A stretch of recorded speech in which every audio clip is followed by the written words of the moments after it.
Assalamualaikum warahmatullahi wabarakatuh dan selamat pagi cikgu ucapkan kepada semua murid-murid tahun 6. Okay, so hari ni kita akan belajar sambungan topik minggu lepas iaitu bidang membentuk dan membuat binaan unit 2 diorama. So murid-murid boleh buka buku teks muka surat 51 untuk topik pembelajaran kita pada hari ini, okay?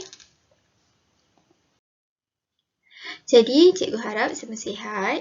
So, hari ni apa yang kita akan buat? Kita akan belajar sedikit iaitu sambungan aktiviti minggu lepas dan juga akan menghasilkan aktiviti apresiasi terhadap karya diorama masing-masing berdasarkan tema pilihan anda. Okay, so jom kita tengok. Oh, tapi sebelum tu, murid-murid kena tahu apresiasi itu apa. Apresiasi itu adalah kita buat kritikan terhadap karya kita ataupun ulasan terhadap karya kita untuk ditambah sama ada ulasan tu dapat membantu untuk menambah baik hasil karya kita dan sebagainya.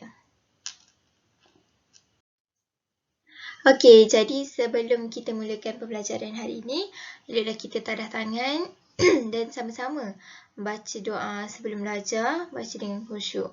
Okey, Bismillahirrahmanirrahim. Allahumma aftah alaina hikmataka wanshur alaina min khazaini rahmatika ya arhamar rahimin. Amin ya rabbal alamin. Okey, baik. So kita dah boleh mulakan pembelajaran kita. Baiklah, sebelum tu, cuba murid-murid semua tengok gambar dekat sebelah ni gambar apa? Okey, cuba tengok gambar yang pertama. Okey, nampak nak pandai cikgu ni? Ini gambar apa? Apakah perkara pertama yang kamu boleh lihat? Ya, adanya kuda belang, ada orang sedang berdiri. Gambar sebelah pula? Gambar seolah-olah berada di hutan. Ada tapir, ada bukan harimau, apa tu? Beruang. Ni apa ni? Kangaroo dan sebagainya. Gambar bawah pula adalah gambar dinosaur. Dan gambar sebelah ni gambar mereka berada di meja sedang duduk minum-minum, kan? Okay, so ini adalah gambar apa sebenarnya? Ataupun kat mana biasa kita tengok gambar-gambar macam ni? Okay, sebenarnya betul tu. Kita biasa lihat keadaan ni di muzium. Okay, pernah tak murid-murid masuk dalam muzium? Lepas tu, bila tengok dekat satu bahagian tu, ada macam orang tengah, macam contoh gambar yang ketiga ni kan. Orang-orang tengah minum. Lepas tu, tengok pula belah kiri bahagian haiwan-haiwan. Kita nampak replika-replika dinosaur, gambar-gambar lama. Okay, itu sebenarnya apa? Itu sebenarnya diorama juga. Menarik tak? Itu adalah diorama moden, iaitu diorama yang dah dibesarkan. Itu pun kita masih panggil dia sebagai diorama di muzium. Okey, siapakah pengasas pertama ataupun yang pelopor terhadap diorama moden ni? Okey, inilah orangnya. Shepard Fairey adalah seorang ahli sejarah, terutamanya dalam sejarah ketenteraan, dan beliau adalah seorang pengumpul model militer yang terkenal. Dan lebih daripada 3 dekad, beliau dah menghabiskan masanya sebagai seorang pembina model, pengukir dan juga pelukis. Shepard ni juga adalah juara membina diorama dan beliau ada mengeluarkan beberapa buku serta video berkaitan teknik membina diorama. Okey, kalau murid-murid nak tahu, ni orang ni dia adalah pengasas kepada diorama moden. Diorama yang dihasilkannya berskala besar. Satu nisbah 35, satu nisbah 48 saiz dia. Sangat besar dan dia ni juga dah banyak menghasilkan diorama yang bertemakan militeri, bertemakan ketenteraan. Sebab itu adalah dia punya pakar lah. So kalau murid-murid boleh Google, boleh searchkan tengok contoh diorama type nama dia dengan diorama. Akan keluarlah contoh diorama bertemakan ketenteraan. Okey, selepas ni kita akan lihat satu video. Ini adalah video sambungan bagaimana untuk kita menghasilkan ataupun menyiapkan sepenuhnya dengan lengkap karya minggu lalu. Okey, minggu lepas kita dah buat model. Kita dah buat model menggunakan kulit telur, sarang telur tu. Lepas tu kita dah bina model ikan dengan kita warnakan dia, lukis ataupun kalau dia nak print pun boleh kan. Okey, so ini adalah langkah yang terakhir. Perhatikan ya.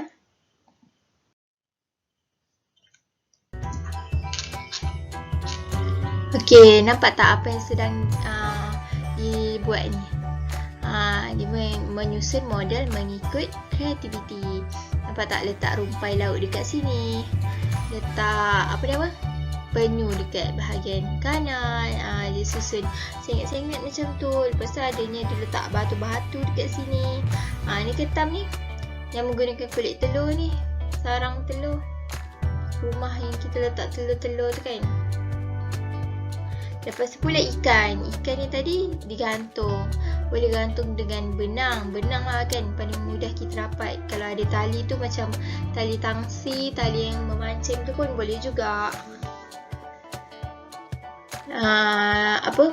Ikan ni sama ada kita boleh lukis ataupun kita boleh print, ataupun murid-murid boleh juga tampalkan ikan ni di atas styrofoam ataupun di atas kita panggil tu polystyrene. Barulah dia ada efek timbul. Ataupun murid-murid nak tampal ikan tu dekat ni kan, dekat bahagian belakang kotak ni, tak nak gantung, boleh tampal dekat atas styrofoam. So dia akan timbul. Jadi ini adalah karya diorama yang telah siap. Senang je kan? Cikgu dah bagi masa 3 minggu. Jadi cikgu harap semua dapat buat dengan baik. Okay? So ini adalah step yang terakhir, iaitu kita penyusunan dia. Penyusunan model-model yang telah kita buat pada minggu lalu.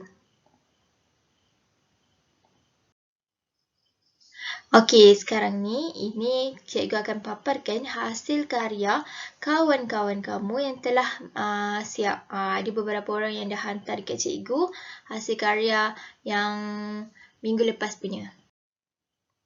Okey, ini adalah hasil karya Muhammad Faiz. Tahniah Muhammad Faiz sebab berjaya buat. Dapat tak Muhammad Faiz dia letak apa? Faiz letak batu-batu kat bawah ni. Lepas tu Faiz juga gantung-gantung ikan. Background dia ada teknik percikan kat situ. So bahasa seni visual yang ada pada karya Muhammad Faiz ni apa? Ya, ada warna, ada juga jalinan, iaitu jalinan tampak. Lepas tu ada juga ruang, ada kesatuan, kepelbagaian, macam-macam ada bahasa seni visual pada diorama Muhammad Faiz. Yang kedua, karya Muhammad Afiq pula. Tahniah Afiq. Afiq pun dah hantar kepada cikgu. Nampak tak? Dia ada tapak Sulaiman. Ni apa? Kuda laut. Ada ikan. So, bahasa seni visual yang ada pada karya Muhammad Afiq ni apa? Sama juga, lebih kurang macam Muhammad Faiz tadi. Adanya kesatuan, kepelbagaian, warna, ruang, bentuk, jalinan, pelbagai, kan? So, yang terakhir, karya Mardia. Ini adalah daripada Mardia. Okay? Ada ikan, ada batu-batu, ada rumpai laut. Okay. Bagus semua. Semua dah berjaya menghasilkan karya yang terbaik. Okey, jadi untuk Mardia juga boleh tambah lagi. Macam mungkin boleh tambah ketam ataupun apa-apa sahaja model yang ingin ditambah mengikut kreativiti. Ini kan baru minggu 2. Ini kan karya minggu lepas. So, boleh finalize lagi karya minggu ini dengan menambahkan apa-apa sahaja model menarik dan susun atur dia. Boleh susun dengan lebih baik seperti yang cikgu baru ajar tadi, okay? Dalam video tu. Okay, jadi ini adalah model diorama yang dihasilkan oleh cikgu. Okay, boleh lihat kan dekat sini. Inilah dia yang cikgu ajar tu. Bagaimana untuk membuat penyu menggunakan sarang telur. Ketam, ikan yang digantung, ni ikan ni dipacak. Lepas tu untuk dapat efek ombak-ombak ni, cikgu letak plastik. Cikgu gemkan plastik pada dasar kotak ni. So dapatlah efek macam ombak padahal tu plastik. Macam tu. So kita kena be kreatif dalam menghasilkan karya. Okey, jadi itu sahaja untuk minggu ni. Sebagai rumusan, okey, apa sahaja karya yang kita ingin hasilkan, perlulah ada kesabaran dan ketekunan. Sebab terutamanya dalam penghasilan diorama ni. Sebab kita tahu diorama ni dia sedikit rumit kerana banyak peringkat yang perlu diselesaikan. Bermula daripada cikgu minta kamu semua tentukan tema apa yang kamu nak buat. Cikgu bagi tema bebas. Tapi mostly semua antara kamu memilih untuk menghasilkan tema hidupan laut juga. Tak apa, okey je. So, daripada tema tu, kamu kena buat perancangan. Apa nak letak. Sampailah siap. Macam tu lah. So, sangatlah kesabaran tu sangat perlu. Okey, yang kedua, penggunaan bahan juga boleh mengikut kreativiti masing-masing. Okey, sebagai contoh, cikgu cakap tadi, ada penggunaan bahan kitas semula. Ni baguslah sebab kita amalkan 3R. Reduce, reuse, recycle. Okey, sebagai contoh, kita menghasilkan model tu menggunakan sarang telur tadi. Okey. Boleh juga kalau kamu nak gunakan plastisin, gunakan styrofoam dan sebagainya.